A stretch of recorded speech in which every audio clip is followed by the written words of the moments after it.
أعوذ بالله السميع العليم من الشيطان الرجيم. بسم الله الرحمن الرحيم.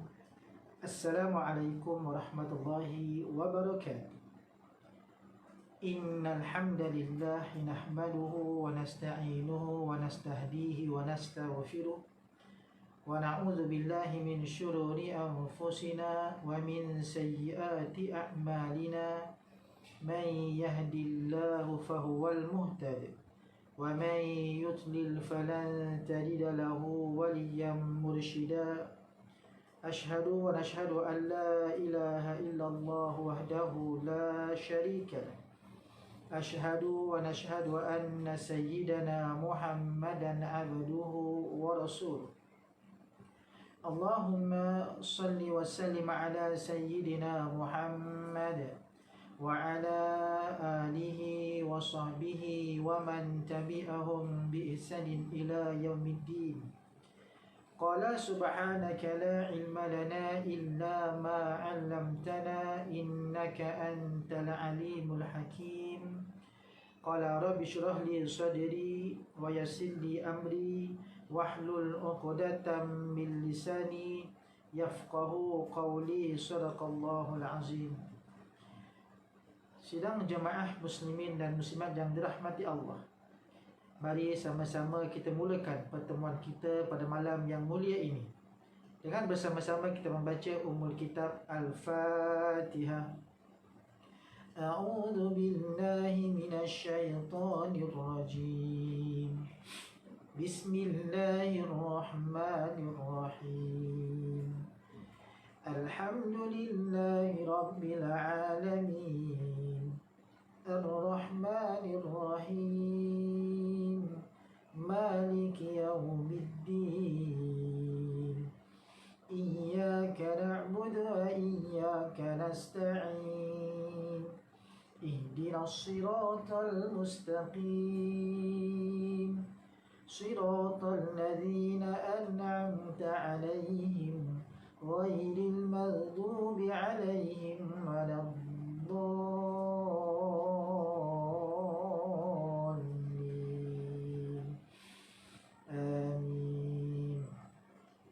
Kita selawat sama-sama tuan-puan.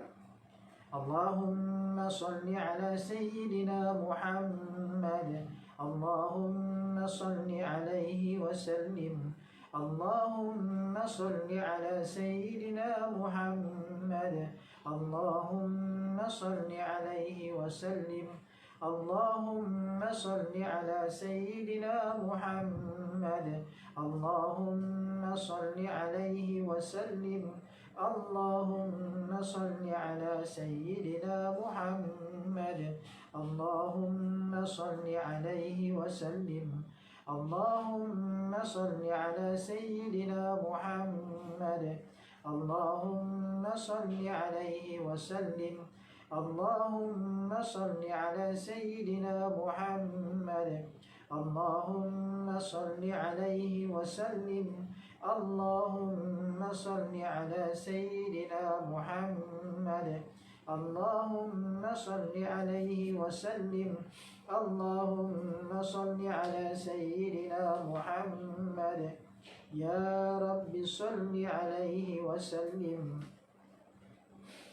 Innal hamdalillah, syukur kepada Allah Subhanahu wa taala yang dihormati pengerusi Surau An-Nur Bandar Seremban Selatan Fasa 2A Tuan Haji Ramalan bin Mansur dan seluruh jawatan kuasa pengurusan Surau An-Nur yang dimuliakan para asatizah, tuan-tuan guru, para alim ulama, tuan-tuan haji, puan-puan hajah, ibu-ibu, ayah-ayah, anak-anak, muslimin dan muslimat sedang penonton yang dirahmati Allah Subhanahu wa taala.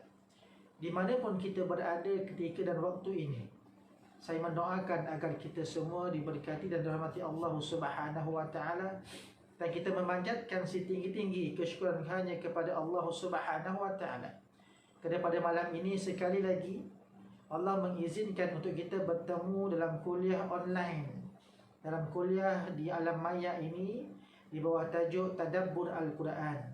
Mudah-mudahan Allah memberkati kita Mudah-mudahan Allah memberikan ruang dan peluang yang terbaik kepada kita untuk sama-sama kita belajar sesuatu daripada Al-Quran, insya-Allah, mudah-mudahan. Tuan-tuan muslimin dan muslimat sekalian, hari ini hari Jumaat, malam ini malam Sabtu bersamaan 19 Jun 2020, bersamaan malam 28 Syawal 1441 Hijrah. Alhamdulillah, syukur kepada Allah, sampai pada hari ini Allah berikan kita ruang dan peluang yang terbaik untuk sama-sama Allah memberikan rezeki kepada kita. Allah berikan keizinan kepada kita untuk kita bertemu dalam kuliah ini yang sedikit sebanyak dapat mendatangkan manfaat dan kebaikan kepada kita semua. Dan bukanlah saya berhajat untuk mengajar tuan-tuan ibu ayah sekalian, kerana saya percaya tuan-puan, tuan-tuan haji, puan-puan hajah lebih dahulu makan garam daripada saya. Namun begitu, amanah yang diberikan saya perlu sampaikan kepada tuan-tuan muslimin dan muslimat sekalian dalam bentuk perkongsian. Dalam bentuk perkongsian berkaitan tentang kisah daripada Al-Quranul Karim. Bahkan tuan-tuan muslimin dan muslimat sekalian, apabila kita menyelusuri akan Al-Quranul Karim, kita akan dapati banyak kisah, banyak teladan yang perlu kita ambil iktibar. Bahkan Al-Quran bukan sahaja untuk dibaca, bukan sahaja untuk dihafaz, tetapi liyadabbaru ayati, untuk kita tadabburkan. Ya, dia tadabbaru ayat itu, kita tadabburkan akan ayat-ayatnya, kita ambil iktibar dan sebagainya dalam kehidupan seharian kita. Dan insya-Allah tuan-tuan muslimin dan muslimat sekalian, dalam ruang waktu kita berada pada waktu yang terbaik ini, waktu kita menunggu fardu Isya, saya akan berkongsi dengan tuan-puan muslimin dan muslimat sekalian, sedang ayah-ayah, ibu ayah sekalian yang dimuliakan. Malam ini berkisah tentang insya-Allah tentang kisah kita ambil daripada ayat 33 surah Ali Imran. Ayat 33 surah Ali Imran.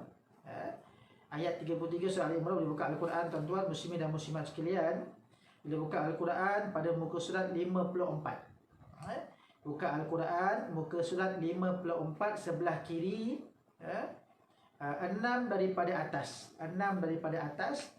Dan di situ ada simbol bunga, simbol makra', iaitu ayat ke-33 dalam surah Ali Imran yang berbunyi pada a'udzubillahi minasyaitonirrajim. Bismillahirrahmanirrahim. Inna Allah astafa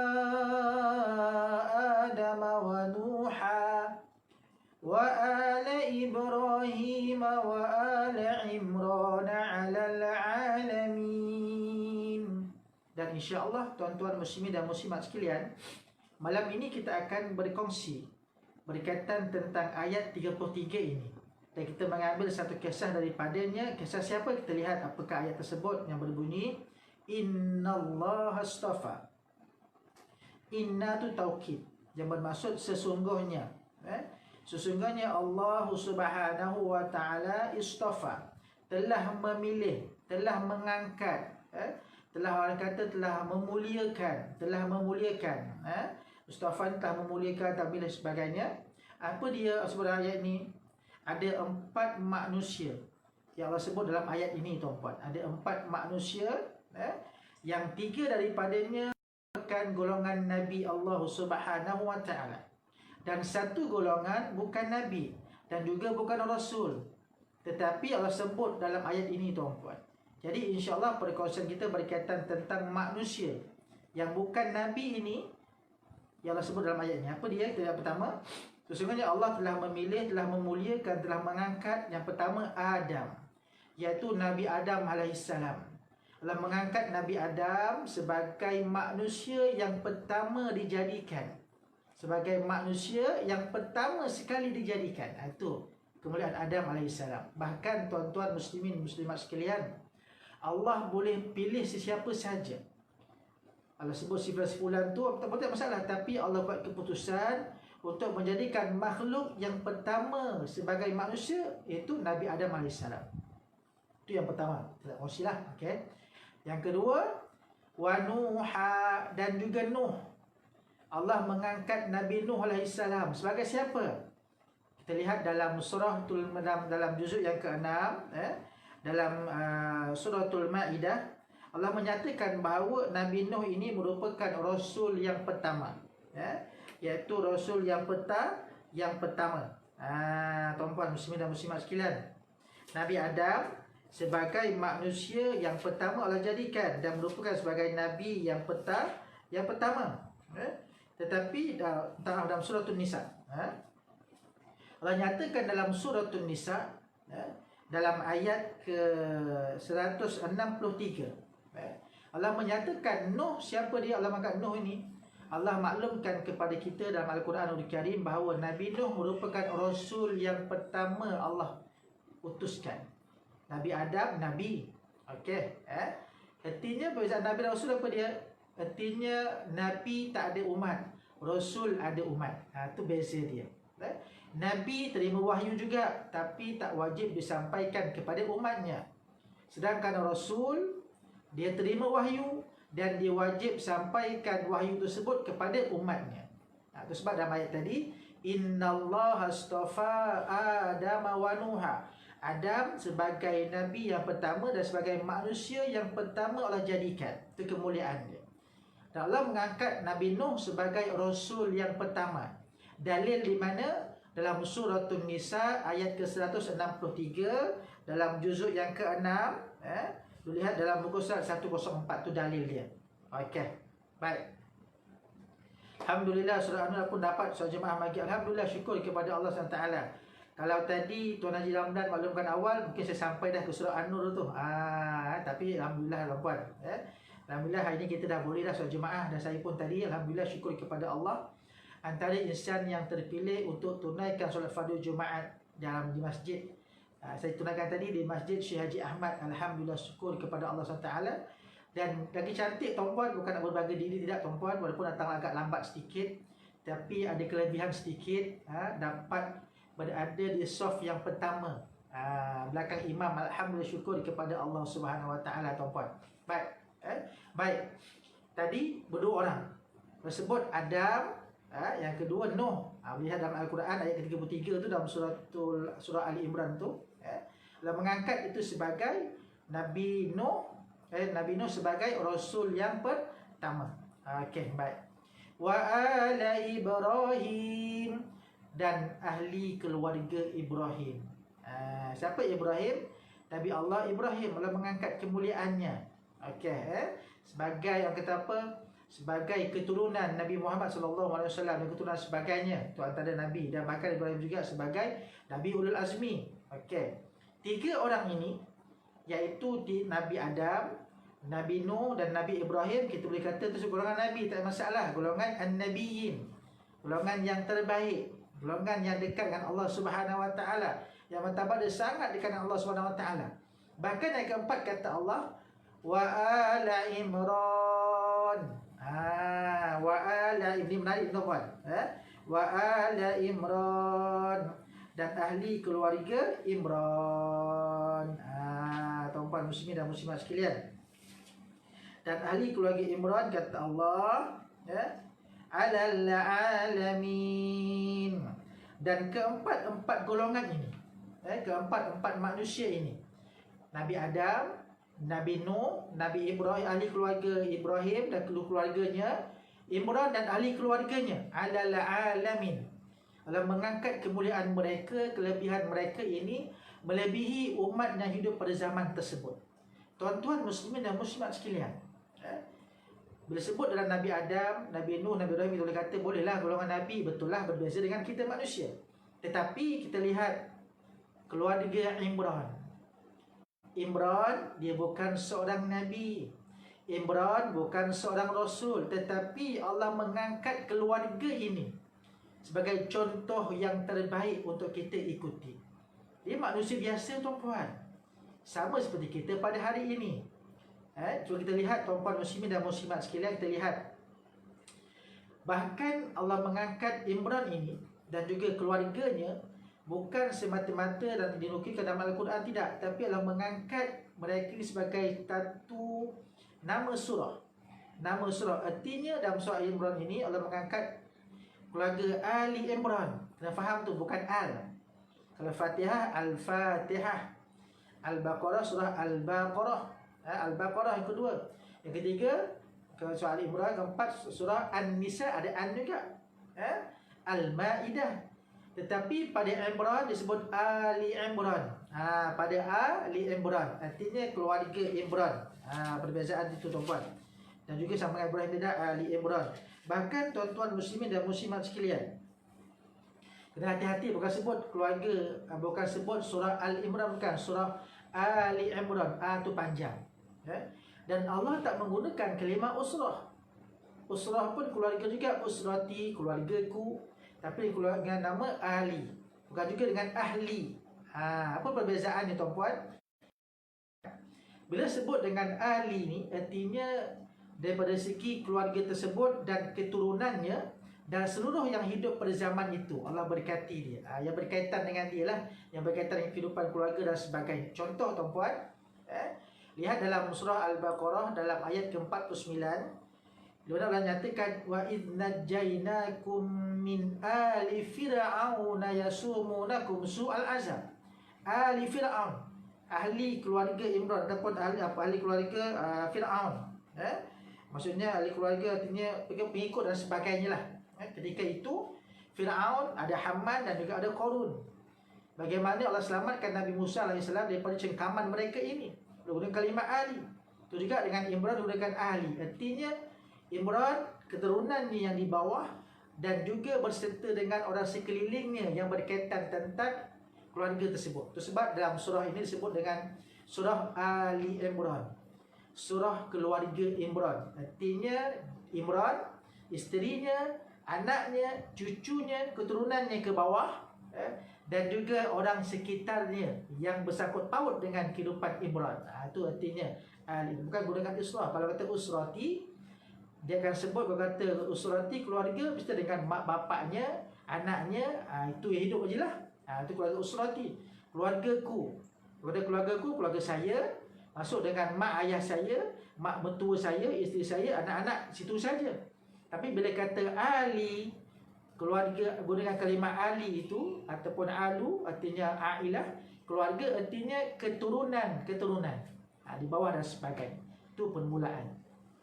Bahkan tuan-tuan muslimin dan muslimat sekalian, kita tertanya-tanya, mengapa Allah mengangkat kemuliaan keluarga Imran ini, sehingga kan Allah nukilkan nama Imran sebagai salah satu nama surah yang agung dalam Al-Quranul Karim.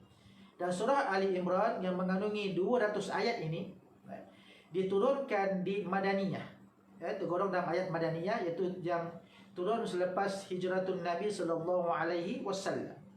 Dan kita lihat tuan-tuan, kita mengambil iktibar bahawa apakah yang ingin Allah sampaikan kepada kita dan bagaimana kita memahamikan ayat ni. Kita lihat siapa tu Imran. Kita tengok dalam Al-Quran. Dalam Al-Quranul Karim tuan-tuan tidak dinyatakan siapakah nama penuh Imran ini, dan tak dinyatakan juga siapakah ahli keluarganya, tetapi ada diceritakan dalam kisah selepas bapa itu sebagainya. Baik, itu sebab saya katakan sebelum ni tuan-puan, Al-Quran penuh dengan mesej, penuh dengan sirah, penuh dengan sejarah dan sebagainya. Tetapi Al-Quran bukan buku sejarah. Bukan buku sejarah. Jadi kita lihat dalam kisah ini tuan-puan, Imran ini, bila kita semak dalam tafsir-tafsir yang muktabar, dalam tafsir Ibn Katsir, tafsir Al-Qurtubi, tafsir Munir, tafsir Kasyaf dan sebagainya, kita akan lihat bahawa Imran ini seorang manusia yang hidup pada zaman Nabi Allah Zakaria alaihissalam. Yang hidup pada zaman Nabi Allah Zakaria alaihissalam. Dan bila mana kita lihat dari segi keturunannya ataupun nasabnya, Imran bin Matsan bin Al-Azhar bin Al-Yahud, dan sampai keturunannya kepada Nabi Allah Sulaiman dan juga Nabi Daud alaihissalam. Nabi Daud artinya di keturunan Nabi Daud alaihissalam. Dan Imran merupakan cabang ataupun keturunan yang terakhir daripada orang-orang yang beriman daripada keturunan Bani Israel. Kita lihat di sini dalam ayat ini tuan-puan, lepas Allah nyatakan dalam ayat ini, sebut dalam ayat ke-33 tadi yang menyatakan bahawa wa ala imrana alal alamin, dalam merangkat keluarga Imran ini sebagai satu keluarga yang terbaik di kalangan umatnya. Terus Allah sebut cerita zurriyatan ba'duha min ba'd. Lepas sebut jadi Imran itu Allah sebut zurriyatan ba'duha min ba'd. Wallahu sami'un alim. Sebut sebagai satu keturunan. Sebahagian ni adalah keturunan daripada sebahagian yang lain. Allah Maha mendengar lagi Maha mengetahui. Sebut dia cerita ini, tu sebut lagi ayat ke-35. إذ قالت امرأة عمران رب إني نذرت لك ما في بطني محررا. Sebut bagi tahu cerita Ali Imran. Lepas tu ayat seterusnya tentang zuriat. Lepasnya cerita pula tentang apabila isteri Imran dia bernazar dalam kandungannya. Artinya tuan-puan, artinya di sini ada satu kisah yang berlaku yang tersembunyi yang perlu kita kaji dalam cerita ini. Rupa-rupanya tuan-puan, bila kita lihat dalam sejarah tuan-puan, dalam tafsir dan sebagainya tuan-puan, keluarga Imran ini dia hidup pada zaman Nabi Zakaria alaihissalam. Dan zaman Nabi Allah Zakaria tersebut tuan-puan, Allah uji golongan ataupun umat Nabi Zakaria dengan Nabi Zakaria sendiri dengan masalah zuriat tuan-puan, dengan masalah zuriat. Allah menguji setiap hambanya. Bahkan zaman Nabi Zakaria itu juga Allah uji Nabi Zakaria dan juga isterinya dan juga seluruh umatnya ketika itu. Allah uji dengan masalah zuriat.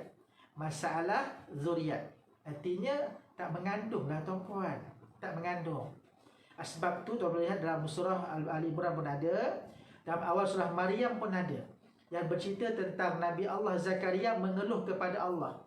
Ya Allah, aku ni dah tua, kata Nabi Zakaria. Rambut dah beruban, badan dah semakin tua. Isteri aku pula, kata Nabi Zakaria, imra'ati aqira, artinya mandul, tak boleh beranak, tak boleh bersalin dan sebagainya. Dan semakin tua. Tetapi Nabi Zakaria tetap juga bercakap baik kepada Allah, nakkan zuriat. Nakkan zuriat yang boleh menyambung delegasi dakwahnya untuk pada umatnya.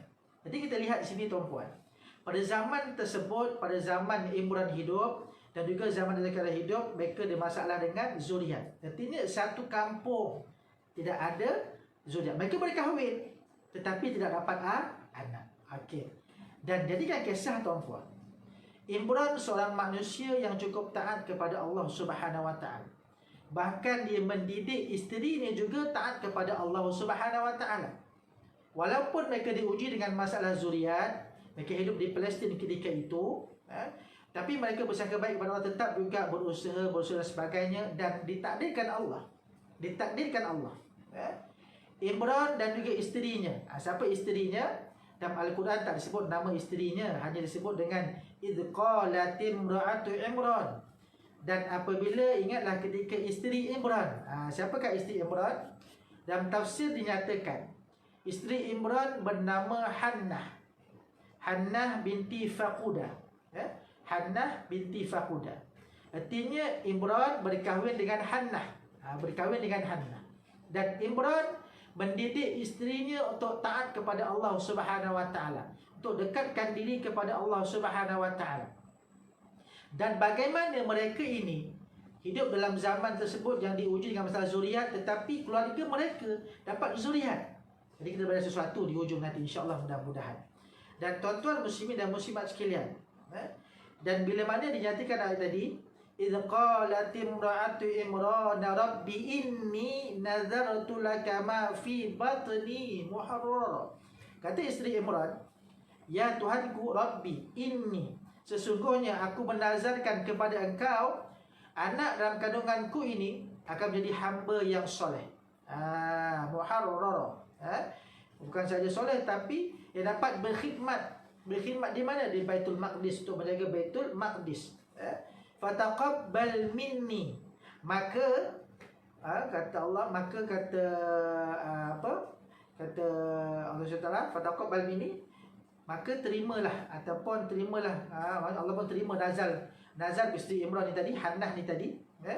Innaka antas samiul alim, sesungguhnya Allah tu Maha mendengar lagi Maha mengetahui. Tuan-tuan muslimin dan muslimat sekalian, Mereka ini tuan-puan, Imran ada buat satu keadaan di rumah dia. Dan setiap hari dia berdoa kepada Allah dalam tempat tersebut. Tempat tersebut ada kisah berlaku waktu, apa yang berlaku tuan-puan, untuk digunakan dengan zuriat. Dan apabila, okey, tuan-tuan lihat di sini, yang menaik di sini tuan-puan, dan apabila dimaklumkan kepada Hannah ini akan dia mengandung, dimaklumkan kepada suaminya Imran dia mengandung, dan Hannah pun bernazar kepada Allah, ya Allah, aku bernazarkan dalam perut aku ini, anak kandungan ini, untuk jadi anak yang soleh. Bila anak soleh artinya dia nak minta anak lelaki, dia minta anak lelaki. Dan agar mampu untuk berkhidmat di Baitul Maqdis, mesti ada anak lelaki tuan-puan. Dia minta anak lelaki. Sebab memang naluri seorang ibu, apabila diketahui beliau mengandung ataupun disahkan ada zuriat dalam perutnya dan sebagainya, dia akan minta, abang, ayang nak anak perempuan dah, untuk mudah bantu kat dapur, masak dan sebagainya. Suami pula kata, tak ada, abang nak anak lelaki, biar abang ada kawan tengok bola contohnya. Ataupun senang cerita baik pun, tak apalah, biar anak lelaki lah, nanti senang nak teman kat rumah bila abang tak ada kerja dan sebagainya. Isteri nak anak perempuan, suami nak anak lelaki. Itu naluri biasa manusia. Itu juga dengan Hannah, dia berkeinginan nak anak lelaki. Sebab zaman itu semua tak ada anak tuan-tuan, semua berkahwin tapi tak dapat anak. Bila mana mereka ada dapat maklumkan mengandung, mereka nak anak lelaki agar boleh menjaga Baitul Maqdis, boleh membesar dan sebagainya, boleh jadi anak yang soleh. Okey, apa yang berlaku tuan-puan? Lihat dalam ayat ini, saya pendekkan cerita tuan-puan. Bila mana kata Allah, falamma wada'atha qalat rabbi inni wada'tuha unsa. Maka falamma wada'atha, kata Allah, maka ketika melahirkannya, ketika melahirkan anak tersebut tadi, falamma wada'atha, melahirkan tadi, qalat rabbi inni wada'tuha unsa. Ya Allah, rupa-rupanya aku telah melahirkan anak perempuan, unsa, anak perempuan. Wallahu a'lamu bima wada'at, padahal Allah lebih mengetahui apa yang dilahirkan. Walaysa dzakaru kal unsa, bukanlah dilahirkan itu dengan lelaki tetapi perempuan. Artinya tuan-puan, memang Hannah ni bersungguh-sungguh nak anak lelaki tuan-puan, bersungguh nak anak lelaki, tapi lahir dari perempuan. Tetapi tuan-tuan muslimin dan muslimat sekalian, ambil iktibar di sini. Hannah, isteri kepada Imran, dididik dengan penuh keadaban, dididik dengan penuh tawaduk kepada Allah SWT, tunduk kepada Allah, dididik dengan patuh kepada Allah SWT, dia redha. Sebab itu, bila mana dimaklumkan isteri kita mengandung, dan ibu-ibu juga, kakak-kakak sekalian, disahkan mengandung, yang pertama kena redha kepada Allah Subhanahu Wa Taala. Walaupun anak tersebut ataupun kandungan tersebut belum dalam planning kita, tiba-tiba cek nasahkan mengandung, kita pun mengamuk, telefon suami, abang, tahu tak ni doktor cakap apa? Apa dia? Ayah kandung tau. Suami kata, syukur, alhamdulillah. Apa syukur-syukur? Kata isteri. Belum masanya lagi, kata isteri kata. Ayah baru nak macam itu, nak jaga badan sebagainya, tapi dah mengandung ni, kenapa ni? Kita petikaikan juga tuan-puan. Bahkan sifat yang pertama dalam ayat ini tuan-puan, Allah mengajarkan kepada kita sebagai suami, sebagai isteri, pastikan kita redha dengan rezeki Allah berikan kepada kita. Sekalipun zuriat itu belum dalam planning kita. Kita mungkin berkahwin dalam tempoh, kata kahwin baru kahwin, dan selang berapa bulan disahkan mengandung. Kita planning lepas tahun baru nak mengandung. Tetapi maha kuasa Allah, Allah nak beri rezekikan kepada kita, kita mengandung. Yang pertama kena redha tuan-puan, kena redha. Sifat kita ambil daripada Imran ini, kenapa lah angkat dia mulia? Sebab dia redha satu. Walaupun peringkat awalnya diuji dengan masalah zuriat, tapi tetap juga dia bersangka baik dengan Allah. Mungkin suatu hari nanti isteri dia akan mengandung, dapat zuriat. Dan benar betul, isteri dia disahkan mengandung dan mereka redha. Walaupun Hannah berkeinginan nak anak lelaki, dan mungkin barangkali juga Imran juga nak anak lelaki untuk membantu beliau dan sebagainya. Tetapi bila mana Hannah melahirkan anak, rupa-rupanya yang keluar adalah perempuan. Okey, perempuan. Jadi kita kena redha yang pertama, tuan-puan. Bahkan kata Allah, wa inni sammaituha Maryam, dan aku, kata Hannah, bagikan nama kepada anak ini dengan nama Maryam. Maryam. Dan ada doa dia, tuan-puan. Dia doa bila amalkan. Wa inni u'izuha bika wa dzurriyyataha minasyaitonir rajim. Dan ni doa ni, tuan-puan, boleh amalkanlah kalau kita bila kata ibu-ibu lepas melahirkan anak, lepas melahirkan anak, siapa je zuriat kita, doakan, inni u'izuha bika wa dzurriyyataha minasyaitonir rajim. Apa artinya? Ya Allah, aku mohon perlindunganmu ya Allah untuknya, untuk anak tadi, wa dzurriyyataha, dan anak cucunya, zuriatnya, minasyaitonir rajim, daripada gangguan syaitan yang direjam, syaitan yang hina. Artinya, tuan-puan, walaupun Hannah berkenan nak anak lelaki, tetapi yang keluar perempuan, dia redha kepada Allah, tuan-puan, redha kepada Allah, dan dia terima seadanya. Dan nama dengan nama Maryam. Tuan-tuan muslimin dan muslimat sekalian, inilah antara kisah bagaimana Imran ini diangkat sebagai insan yang terbaik, kerana dia berjaya mendidik isteri dia sebagai isteri yang hebat, isteri yang dapat redha kepada Allah Subhanahu Wa Taala. Kadang-kadang kita, tuan-puan, bila kita suami ni, kadang-kadang, tuan-puan, walaupun kita ustaz, kadang-kadang bila kata imam, mufti sebagainya, tuan-puan, kadang-kadang kita gagal juga nak tegur isteri dan sebagainya. Bukan nak kata kita hebat juga, tuan-puan, tapi Allah uji kita di situ. Tapi dalam kisah ini, tuan-puan, Allah menggambarkan kepada kita, suami kena bijak mentadbir keluarga, suami kena bijak mendidik isteri. Dalam kisah ini bagaimana Imran mendidik isteri dia, isteri dia iaitu Hannah, untuk terima tentang zuriat tersebut. Dan Hannah redha, alhamdulillah. Dan sebenarnya cerita, tuan-puan, anak yang lahir tu pula adalah Maryam. Siapa tu Maryam, tuan-puan? Ada kisah berlaku lah, tuan-puan. Sebab itu, tuan-tuan muslimin dan muslimat sekalian, bila mana kita tinjau dalam Al-Quran, kita perhatikan dalam Al-Quran, Suratul Baqarah banyak bercerita tentang Nabi Adam AS, tentang Nabi Adam AS. Dan surah Ali Imran banyak bercerita tentang kisah Nabi Isa AS.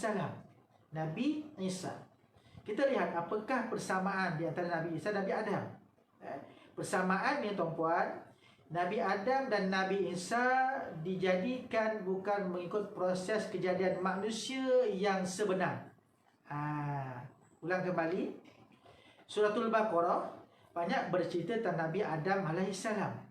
Surah Ali Imran banyak bercerita tentang kisah Nabi Isa AS. Antara persamaan ni, tuan-puan, salah satunya adalah Nabi Adam, Nabi Isa dijadikan bukan mengikut proses kejadian manusia yang betul, yang sebenar. Macam mana, tuan-puan?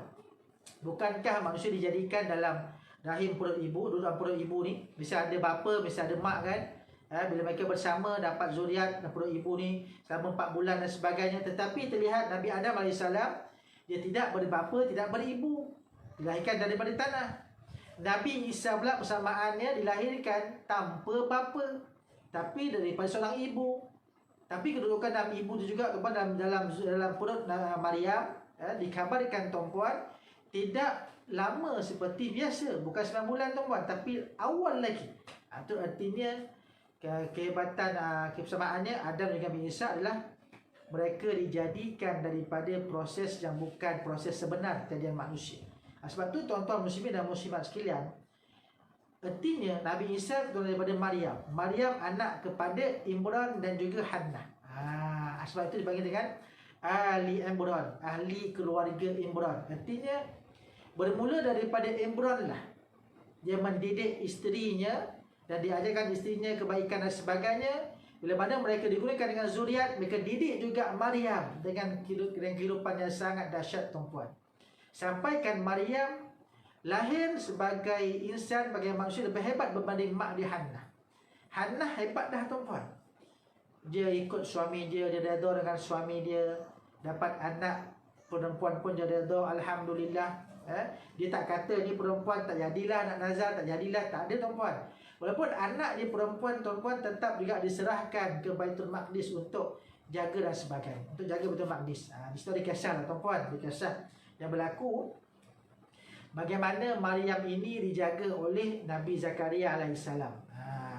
Maka saya kata tadi, Imran hidup pada zaman Nabi Zakaria alaihissalam. Bahkan tuan-tuan muslimin dan muslimat sekalian, dalam tafsir Allah Muslim Muhammad, tafsir Qutubi, tak salah saya, kau sahabat dengan saya para asatizah sekalian, ada dinyatakan Imran bukan sahaja dapat seorang anak, tetapi Imran dan Hannah dapat 2 orang anak, dan dua-duanya adalah perempuan. Anak yang pertama dipanggil sebagai Asya. Anak pertama dipanggil Asya, dan Asya inilah yang dikahwinkan dengan Nabi Zakaria alaihissalam. Nabi Zakaria alaihissalam. Dan ada juga dikatakan ada pendapat juga persamaan Nabi Zakaria dan Zakaria, maksudnya ada kata pendapat juga mengatakan bahawa isteri Nabi Zakaria adalah adik kepada Imran. Begitulah kisahnya tuan-puan. Ada wallahu a'lam tuan-puan. Dalam Quran tak dinyatakan. Cuma kita ambil iktibar di sini bahawa Imran dan Hannah isterinya diuji dengan masalah zuriat, 10 kampung dan sebagainya. Tapi Allah berikan mereka dengan kehidupan zuriat dan sebagainya. Dan tetapi mereka redha. Walaupun Hannah anak lelaki, tapi digunakan dengan anak perempuan Maryam. Okey, di sini tuan-puan ambil iktibar sungguh-sungguh. Pedoman di sini kita kena syukur alhamdulillah tuan-puan. Yang pertama kena redha kepada Allah Subhanahu Wa Taala. Setiap anak itu ada rezeki masing-masing. Walaupun kita belum bersedia, tapi yakin dan percaya itu yang terbaik buat kita. Yang terbaik buat kita. Apa pun jantina yang kita kandungi, syukur alhamdulillah kerana Allah Maha mengetahui tuan-puan. Kita nak anak lelaki, tapi yang terbaik pada kita adalah perempuan, syukur alhamdulillah. Kita nak anak perempuan, tapi lahir lelaki, rupanya lelaki dapat menyempurnakan kehidupan kita ketika itu, syukur alhamdulillah. Bahkan tuan-tuan muslimin dan muslimat sekalian, di sini tuan-puan, anak yang lahir itu bukan calang-calang anak tuan-puan, tapi anak yang sangat hebat, itu nama dia Maryam. Artinya Maryam lahir daripada keluarga yang sangat hebat, lahir daripada seorang ibu yang sangat cekal, ibu yang sangat tabah. Maryam dididik oleh keluarganya dengan terbaik tuan-puan. Dan ada cerita tuan-puan dalam kisah menyatakan bahawa bila mana Maryam selamat dilahirkan, selang beberapa minggu, kata bulan ketika itu, belum besar lagi, bapa Maryam iaitu Imran meninggal dunia. Dan Hannah teringat akan nazarnya untuk dijadikan Maryam anak yang kandungan kita tadi, jadi anak yang soleh dan dapat jaga Baitul Maqdis. Dan apa yang berlaku tuan-puan, pesan daripada Imran sebelum meninggal dunia, bersama pada isteri dia Hannah, dia kata tunaikan nazar tersebut. Tunaikan nazar tu. Dan bila mana Imran dah meninggal, Hannah pun bawalah Maryam ini ke depan Baitul Maqdis untuk dicarikan penjaga kepada Maryam, untuk jadi didik dengan dekat Allah Taala, didik akan boleh mampu untuk jaga Baitul Maqdis. Di sini tuan-tuan muslimin dan muslimat sekalian, ada kisah lagi yang berlaku tuan-puan berkaitan tentang Maryam ini. Bila mana satu kampung dapat berita bahawa Imran dan isteri dapat anak, satu kampung rasa gembira. Sebab dah lama benar dah mereka semua berkahwin dan berkampung, tapi tak pernah dengar pun tangisan seorang bayi. Tiba-tiba dapat maklumat Imran dan isterinya dapat anak, dengar tangisan bayi. Mereka berebutlah. Masing-masing offer diri untuk jadi bapa angkat masing-masing, bapa angkat kepada Maryam tadi. Tetapi ditolak oleh Imran dan juga Hannah.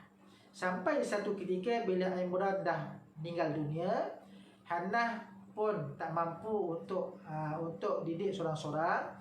Jadi dia letakkan di Baitul Maqdis untuk menjadi penjaga kepada Maryam, untuk mencari keluarga yang mampu untuk mendidik Maryam agar dekat dengan Allah Subhanahu Wa Taala. Dan apa yang berlaku tuan-puan, bila mana letakkan Maryam di depan Baitul Maqdis, di situ berlaku satu perebutan. berlaku satu perebutan, satu bukan pertelingkahan tidak, tapi berebut untuk menjaga Maryam. Masing-masing teruja nampak seorang bayi kecil dan berebut dari keluarga angkat kepada Maryam. Mereka berebut. Bahkan ketika itu Nabi Zakaria bertegas. Dia kata, ini anak saudara aku. Bahkan ibu bapanya juga berkaitan tentang keluarga aku. Aku telah darah dengan dia. Aku berhak untuk menjaga Maryam. Tetapi ramai yang tolak, tuan-puan. Ramai yang tolak. Ramai yang tak setuju. Dia kata tak adil macam tu. Kalau betul kata kau nak jaga, wahai Nabi Zakaria, kita buat undian. Kita buat undian. Kenapa yang berlaku, tuan-puan? Mereka buat undian. Artinya, tuan-puan, zaman Nabi Allah Zakaria pun dah ada undian dah, tuan-puan. Bukan sekarang saja. Zaman Nabi Allah Zakaria pun dah ada undian dah. Undian untuk menjaga Maryam ni tadi. Undian keluarga angkat ni tadi. Dan saya pendekkan cerita, tuan-puan. Undian ni berlaku dalam tiga kali ujian. Yang pertama, kedua dan ketiga yang berbeza. Dan ketiga-tiga tersebut Allah beri pilihan kemenangan kepada Nabi Zakaria AS. Dan akhirnya mereka akur. Lepas buat undian tersebut, rupa-rupanya Allah dah takdirkan, tuan-puan, keluarga yang terbaik untuk menjaga Maryam adalah Nabi Zakaria AS. Nabi Zakaria AS. Artinya, tuan-puan, untuk Allah beriktibar, untuk Nabi Zakaria beriktibar sungguh-sungguh tentang ke depan Maryam ni macam mana. Dan tuan lihat dalam Al-Quran tadi, dalam ayat ke-37 itu, di situ penceritaannya.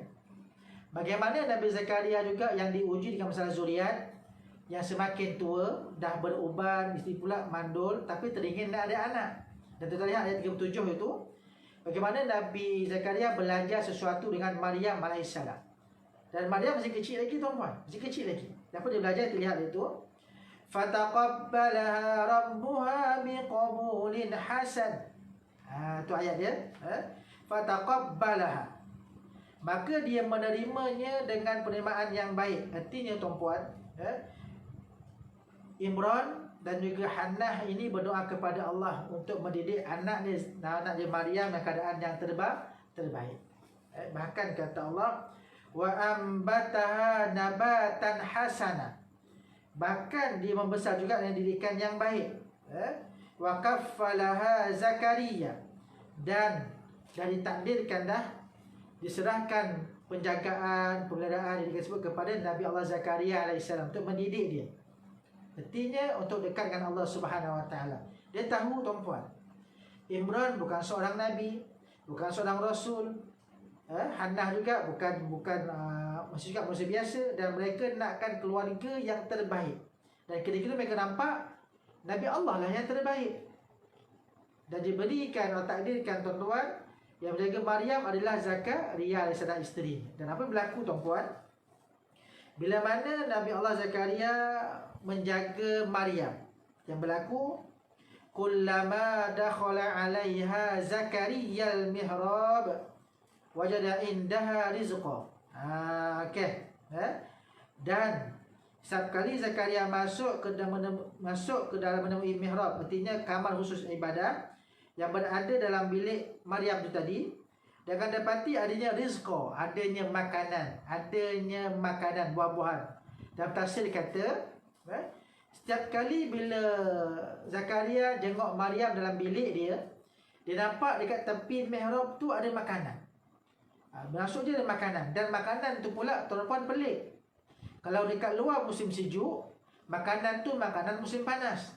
Kalau kat luar musim panas, makanan tu pula musim sejuk. Dia terbalik. Dan Zakaria kata, qala ya Maryam anna laki haza. Dia tanya, wahai Maryam, dari mana kau dapat makanan ini? Rezeki ini, kata Nabi Allah Zakaria. Apa kata Maryam? Qalat huwa min indillah. Itu semua daripada Allah, kata Maryam. Innallaha yarzuqu man yasha bighairi hisab. Dan Allah Maha menghendaki rezeki pada siapa yang kehendakinya. Tuan-tuan muslimin dan muslimat sekalian, dalam ayat ini kita belajar sesuatu. Artinya, tuan-tuan, rupa-rupanya bagaimana Allah makbulkan doa Imran dan juga isterinya. Artinya dalam rumah mereka adanya mihrab. bagaimana Allah makbulkan doa Imran dan juga isteri dia Hannah tu dapat zuriat. Rupa-rupanya di rumah mereka adanya mihrab. Apa dia mihrab? Mihrab artinya satu tempat khusus untuk beribadah. Tempat khusus untuk beribadah. Hari ini tuan-tuan muslimin dan muslimat sekalian, pemikiran kita dah dijajah oleh Yahudi laknatullah. Tak maaf cakap tuan-puan. Zaman dahulu rumah datuk nenek kita adanya beranda, kan, ada serambi, tempat khusus untuk solat tuan-puan, tu terbaik. Tapi sekarang pattern rumah kebanyakannya semua empat segi. Dah tak ada lagi beranda tuan-puan, tak ada lagi mihrab tuan-puan, tak ada lagi serambi tuan-puan. Artinya mereka juga kaji Quran tuan-puan. Rupa-rupanya tuan-puan, daripada kisah Imran ini, daripada kisah anaknya Maryam ini, daripada kisah Zakaria ini belajar sesuatu tuan-puan. Rupa-rupanya dalam Al-Quran dinyatakan ada 3 tempat yang mustajabnya doa. Ada 3 tempat mustajabnya doa. Bila mana kita banyakkan doa pada 3 tempat ini, Allah akan makbulkan doa itu dengan lebih cepat. Apa dia tuan-puan? Yang pertama, masjid. Seperti dia maklumkan, di masjid. Yang kedua, surau ataupun rumah ibadat. Yang kedua. Yang ketiga tuan-puan, di depan mihrab. Apa mihrab? Dalam kaedah fiqh mengatakan bahawa mihrab artinya tempat khusus untuk beribadah. Cukup sekadar kita bentangkan selembar sejadah, itulah tempat khusus untuk beribadah. Dan di situlah tuan-puan Allah akan panjatkan Allah akan makbulkan doa kita lebih awal daripada tempat-tempat yang lain. Artinya perlu, jika kita ada ruang di rumah tuan-puan, buatlah tempat khusus untuk beribadat tu, satu khusus untuk beribadat. Bukan tak boleh dalam ruang bilik tidur, boleh juga tuan-puan, tapi mungkin kurang baiklah. Kalau ada tempat ruang yang terbaik tuan-puan, letakkan khusus terbaik itu mihrab, letakkan tempat yang khusus. Sebab di situlah tempat yang Allah makbulkan cepat. Tak mampu nak pergi masjid, tak dapat nak pergi surau macam Covid baru ni, tetapi kita baru dijemaah di rumah. Dan mungkin di rumah masing-masing juga dah ada surau masing-masing dah. Ada rumah, ada bilik kosong, dihias yang cantik buat surau untuk beribadat senang untuk jemaah dan sebagainya. Ada yang buat di tepi ruang tamu sedikit dan sebagainya. Ada yang tetap di tepi ruang makan dan sebagainya. Terpulanglah tuan-puan. Yang penting tuan-puan, di rumah kita ada tempat khusus untuk beribadat. Untuk sama-sama kita mengangkat tangan dan doa kepada Allah Ta'ala, agar doa tersebut lebih awal diangkat. Macam mana kisah Maryam ni tadilah tuan-puan. Bila mana lihat tu begitu berlaku tuan-puan, Nabi Zakaria nampak Maryam ni duduk dalam bilik aja, tapi makanan datang macam-macam sebagainya. Dia kata siapa bagi? Allah bagi. Sebab Maryam doa dalam bilik depan mihrab.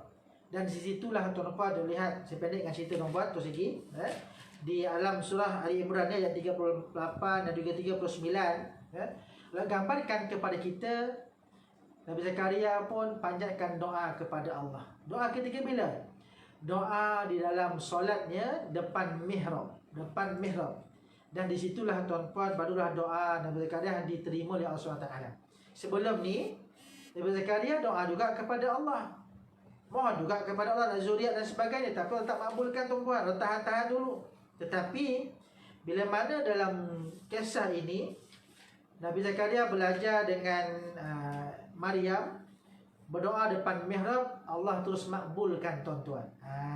Itu kebaikan itu. Sebab tuan-puan, kalau kata kita nak doa kita Allah terima dengan awal, terima dengan cepat tuan-puan, sediakanlah mihrab dekat rumah masing-masing, tempat khusus beribadat. Mihrab bukan sahaja berada di masjid, mihrab bukan sahaja berada di surau, tapi mihrab juga boleh dibina di rumah, boleh disediakan di rumah.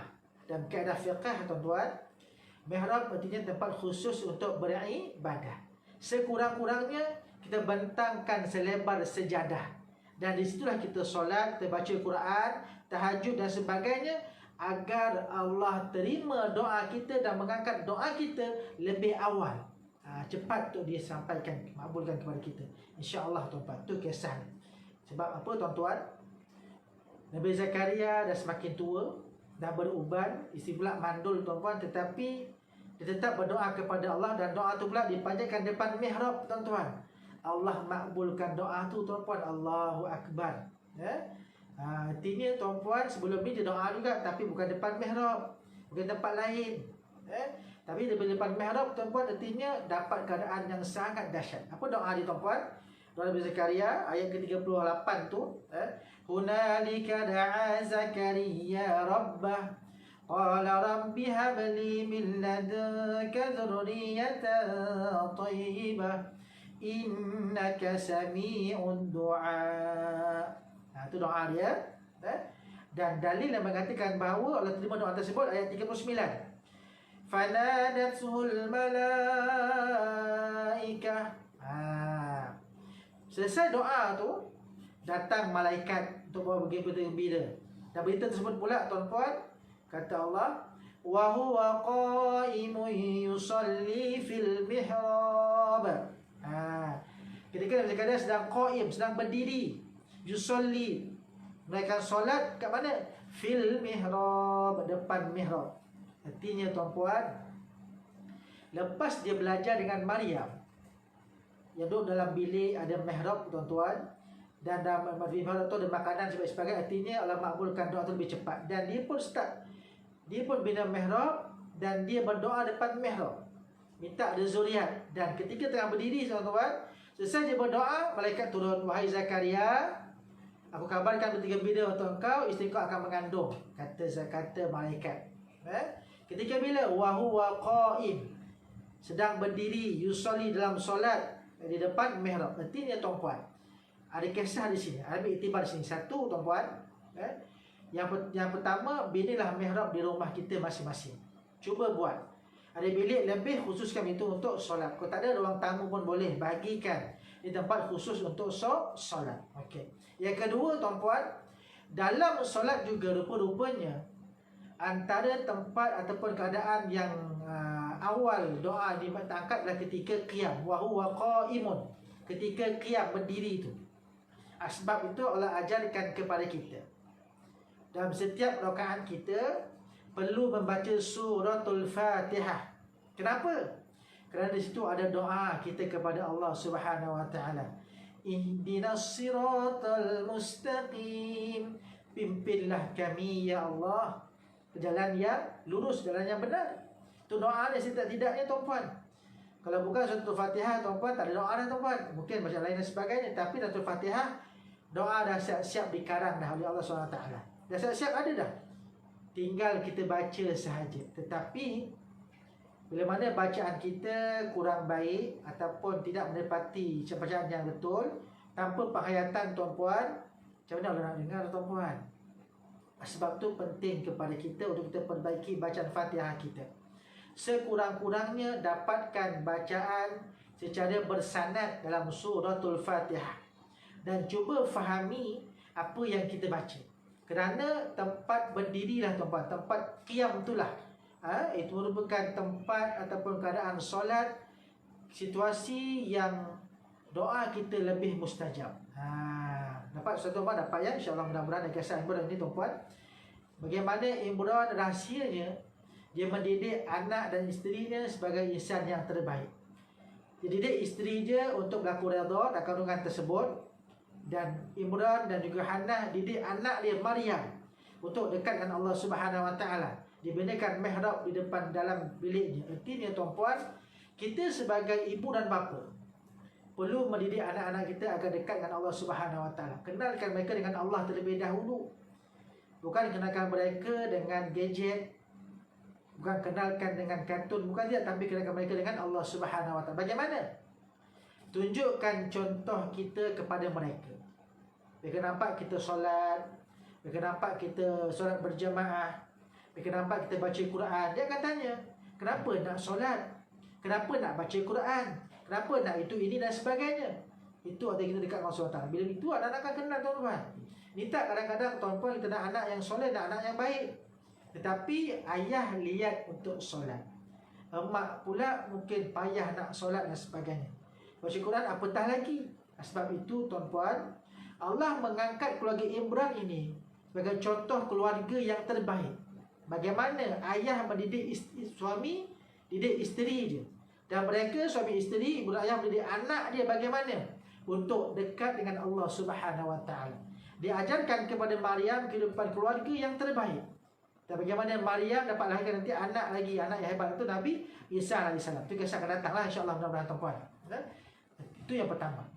Yang kedua tuan-puan, bagaimana Imran mendidik anak dan isteri dia untuk berdoa depan mihrab. Depan mihrab, tempat khusus untuk beribadat. Artinya tuan-puan, kalau kita baca Quran, kita akan faham bahawa ada 3 tempat yang mustajabnya doa. Masjid, surau dan juga depan mihrab. Dan mihrab boleh buat di rumah masing-masing. Cukup sekadar kita bentang selembar sejadah dan biarkan dia kekal di situ.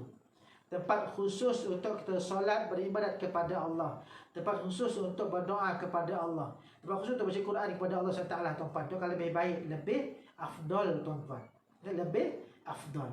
Dan yang ketiga, tuan-puan, dalam solat, kenapa kita lihat baginda Nabi SAW selalu memanjangkan bacaannya dalam solat. Lepas Fatihah, Nabi akan baca suratul Baqarah. Tak berhenti di situ, sambung surah An-Nisa, tak berhenti di situ, sambung surah Ali Imran, surah Maidah sebagainya, tuan-puan. Artinya Nabi sering memanjangkan bacaan dalam solatnya. Artinya apa, tuan-puan? Sebab itulah antara tempat ataupun situasi solat yang mustajabnya doa. Mustajabnya doa. Sebab tuan-tuan muslimin dan muslimat sekalian, kita belajar sama-sama, tuan-puan, untuk faham sikit kalimah Al-Quran agar kita boleh baca Quran dengan baik dan sebagainya. Dan bila kita solat tu, faham apa kita mohon, tuan-puan. Dan walaupun tak hafal banyak mana pun, tuan-puan, cukuplah sekarang kita baca Ihdinas siratal mustaqim. Fahamkan ayat tersebut, tuan-puan. Kita mohon kepada Allah apa? Bukan tunjuk saja, tapi ihdina. Dan kalimah yang lebih lembut, lebih cantik, kita merayu kepada Allah, pimpinlah kami ya Allah. Ihdina daripada kalimah huda, kalimah petunjuk. Dalam Al-Quran letakkan dengan petunjuk, tuan-puan. Tunjuk kilah kami. Tapi bukan tunjuk sahaja, tuan-puan. Lebih cantik ayatnya, pimpinlah kami ya Allah. Kita merayu kepada Allah, pimpinlah kami ya Allah. Kenapa kami bukan ihdini? Pimpinlah aku. Kenapa aku? Kenapa kami bukan aku? Di situ, tuan-puan, berkaitan tentang keizahan, tentang kebesaran, tentang kemuliaan Allah Subhanahu Wa Taala. Kita sebagai hamba yang lemah, tuan-puan, kita sebagai hamba yang lemah, yang hina, kita nak rendahkan diri kita. Ya Allah, pimpinlah kami ya Allah. Artinya kita nak muliakan Allah Subhanahu Wa Taala.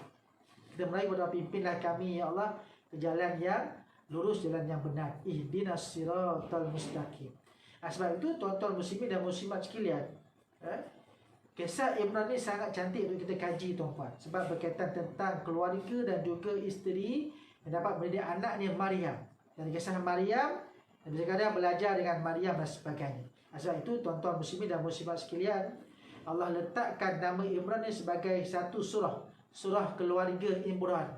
Untuk kita baca Quran, mengambil iktibar berkaitan tentang pembinaan sebuah keluarga yang sangat hebat, tuan-puan. Dan hari ini kita boleh didik mereka. Dan alhamdulillah, tuan-puan, kita diuji dengan COVID-19, tetapi syukur alhamdulillah, ada bapa yang sanggup menjadi imam, yang boleh jadi imam dah. Bertahun-tahun kahwin tak pernah jadi imam, tuan-puan. Tapi sebab COVID-19, isteri paksa untuk suami jadi imam, dia cabar diri dan mampu untuk jadi imam solat fardu. Alhamdulillah. Saya terima pelbagai banyak panggilan, tuan-tuan, WhatsApp dan sebagainya. Dan baca surah apa, Ustaz? Nak baca doa apa, Ustaz, lepas solat ni? Cakap sendiri macam doa sendiri. Pendek-pendek, Ustaz, ni anak-anak macam mana? Saya cakap, jangan pening kepala. Abang berdoa dia kepada Allah, doa yang keluar daripada hati dengan ikhlas, tuan-puan. Bahasa Melayu pun tak ada masalah, tuan-puan. Bahasa Jawa pun boleh, tuan-puan. Bahasa Inggeris pun boleh, tuan-puan. Allah Maha mengetahui. Sebab doa yang datang daripada hati yang ikhlas, yang kita fahami, tuan-puan, itu lebih baik daripada doa yang datang daripada mulut tapi tanpa penghayatan daripada hati. Benar orang kata doa yang terbaik itu bahasa Arab, doa daripada Al-Quran. Tapi kita doa Al-Quran, tuan-puan, tak faham pun. Kita baca doa Rabbana la tuzigh qulubana ba'da idh hadaitana wa hab lana min ladunka rahmah innaka antal wahhab. Doa tu hafal. Tanya apa maksudnya? Oh, entahlah, tak ingatlah, lupa maksud dia. Tuan-puan, bahasa Melayu je.